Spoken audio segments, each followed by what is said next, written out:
دنیا مخالف ہو گئی، ماحول مخالف ہو گیا، بائیکاٹ ہوئے، لین دین رشتہ ناتا اس کے ساتھ لوگوں نے ختم کیا، صرف اس بنا پر کہ یہ صرف اکیلے ایک اللہ کا پجاری ہے۔ لوگ اس کو مطرود، مردود یا مغضوب سمجھیں۔ میں اللہ سے پوچھو، جب تک یہ ایک بندہ دنیا کے اندر موجود ہے، اس ایک بندے کی وجہ سے میں سارے غیر مسلم لوگوں کو بھی کھلاتا رہوں گا۔ اس ایک بندے کی عزت و کرامت کی وجہ سے میں باقی سب نافرمانوں کو بھی کھلاتا پلاتا رہوں گا۔ اور انسان تو مخدوم ہے اس ساری کائنات کا۔ اس انسان کی خادم جتنی چیزیں بھی بنائی گئی ہیں، وہ ساری اس کی خادم چیزیں، کیا حیوانات، چاہے وہ حلال جانور ہوں یا حرام جانور ہوں۔ کچھ حرام جانور بھی انسان کے نفع کے لیے بنائے گئے ہیں کہ نہیں؟ گدھا ہے، حرام جانور ہے کہ نہیں؟ لیکن ہماری ضرورت کے لیے، بوجھ لادنے کے لیے، سواری کے لیے، کام کاج کے لیے اللہ نے اس کو ہمارا خادم بنا دیا۔ گھوڑوں کو ہمارا خادم بنایا، خچر کو ہمارا خادم بنایا، والخیل والبغال والحمیر لترکبوها وزینہ۔ کچھ تمہاری سواری کے لیے، کچھ زیب و زینت کے لیے۔ تیرے گھر کے سامنے وہ چار پائے، بھینس، مویشی، گائے، بکری، گھوڑا، اونٹ، یہ بندھے ہوئے ہوں گے۔ دیکھنے والا گزرے گا، کہے گا یار یہ بڑا خوش نصیب آدمی ہے، ہر قسم کے حیوانات ماشاءاللہ اس کے گھر کی زینت بنے ہوئے ہیں۔ لِتَرْكَبُوهَا وَزِینَةً وَيَخْلُقُ مَا لَا تَعْلَمُونَ۔ کچھ ایسی چیزیں بھی میں نے بنائی جو تیرے علم میں بھی نہیں ہے، تیری نظر ان کو دیکھنے سے جواب دے جاتی ہے۔ لا اقسم بما تبصرون وما لا تبصرون۔ یہ ساری چیزیں گواہ ہیں کہ اس کائنات کے اندر اگر یہ موحد انسان نہ ہوتا، ایک بھی نہ ہوتا، میں ساری کائنات کو توڑ موڑ کر اس کو ریزہ ریزہ کر دیتا۔ کیوں؟ اس کائنات کے پیدا کرنے کا مقصد میں اللہ کی الوہیت کی پہچان، میں اللہ کی وحدانیت کی پہچان۔ میں اللہ کو دیکھا تو نہیں ہے دنیا میں کسی نے، لا تدرکہ الابصار وہو یدرک الابصار۔ نہ اس کو نبی کی آنکھ دیکھے، نہ اس کو ولی کی آنکھ دیکھے، نہ اس کو کوئی کائنات مخلوق کی آنکھ دیکھ سکے، لیکن وہ کس طرح اس کی پہچان ہوتی ہے؟ اللہ تعالیٰ فرماتے ہیں قد جاءکم بصائر من ربکم۔ مجھے تم نے نہیں دیکھا، لیکن میں نے اپنی پہچان کے لیے ایسے دلائل، ایسی نشانیاں اس کارخانہ قدرت کے اندر بنا دی ہے جن نشانیوں کو دیکھ کر تم میں اللہ کی پہچان کر سکتے۔ جس خوش نصیب کو یہ پہچان نصیب ہو گئی، اللہ کی معرفت مل گئی، اتنا قیمتی انسان ہے، اتنا قیمتی انسان، ساری کائنات ایک طرف اور وہ انسان ایک طرف۔ حضور صلی اللہ علیہ وسلم کے سامنے ایک دن ایک آدمی گزرا، بڑا ٹھاٹھ باٹھ والا،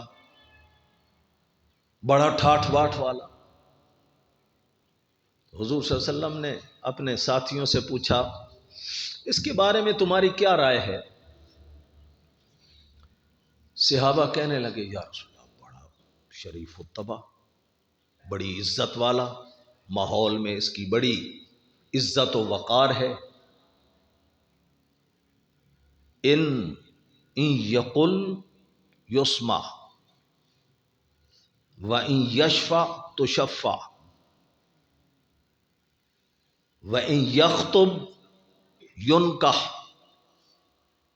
اگر یہ بات کرنے لگے سارے لوگ اس کی بات کی طرف کان دھریں گے اور توجہ سے سنیں گے۔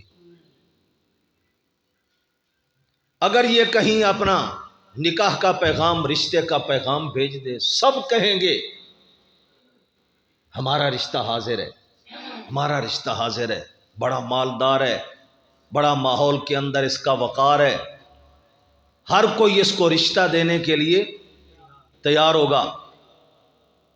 وَإِن یشفع تشفع، کسی کی اگر یہ غریب طبقے کے آدمی کی، ضرورت مند کی سفارش کر دے، ہر کوئی اس کی بات سفارش میں تسلیم کرے گا، بڑا مقام ہے اس کا ماحول میں۔ اچھا، تھوڑی دیر کے بعد ایک کیرا سا انسان گزرا۔ کیرا جانتے ہو نا؟ بالکل معمولی درجے کا انسان، لوگوں کی نظر میں معمولی، حقیر نظروں سے لوگ اس کو دیکھتے ہیں۔ آپ نے فرمایا ما رأیکم، اس کے بارے میں کیا تمہارا خیال ہے؟ یا رسول اللہ، اگر یہ بات کرے کوئی اس کی طرف توجہ بھی نہیں کرے، اگر یہ کسی کے رشتے کا پیغام بھیجے، اس کو کوئی رشتہ دینے کے لیے تیار نہیں ہوگا، تو جس کی بات سنتا کوئی نہیں ہے تو اس کی سفارش کون مانے گا؟ اللہ کے پاک رسول نے فرمایا جس کے بارے میں پہلے انسان کے بارے میں تم نے رائے قائم کی، بڑا عزت والا، بڑے مقام والا، بڑی جاہ و حشمت والا، اس جیسے لوگوں کے ساتھ پوری کی پوری زمین بھر جائے، پورے کا پورا آسمان و زمین کا خلا بھر جائے، دوسرے جس کو تم نے حقیر سمجھا اس کے ناک سے بہنے والے ریشے کے برابر بھی نہیں۔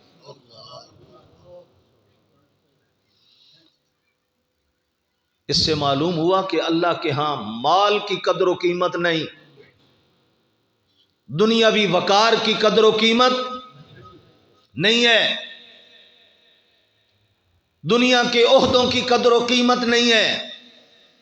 ان اکرمکم عند اللہ اتقاکم، اللہ کے ہاں مقام بنانا چاہتے ہو، تقوی کو اپنا معیار بناؤ، تقوی کے اوپر چلو، تقوی کی بنیاد، پہلا قدم تقوی کا لا الہ الا اللہ۔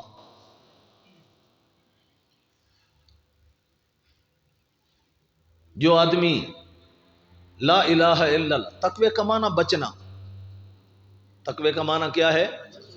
جو لا الہ الا اللہ پڑھ لیتا ہے اور پھر ڈٹ جاتا ہے، جم جاتا ہے اس کے اوپر، گویا کہ اللہ نے اس پر جہنم کی آگ کو حرام کر دیا۔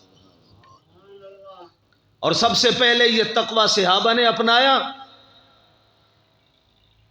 قرآن کہتا ہے الزمہم کلمۃ التقوی، الزمہم کلمۃ التقوی، میں نے یہ تقوی کا کلمہ ان پر لازم ملزوم کر دیا۔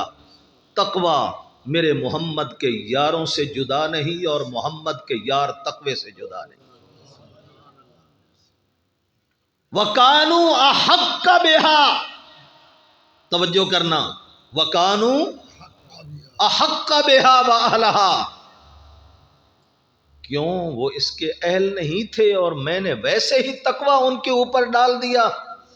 نہیں، عالم ما فی قلوبہم، میں ان کے دلوں کو جانتا ہوں، ان کے دل تقوی کے معیار پہ 100% پورے اترنے والے تھے۔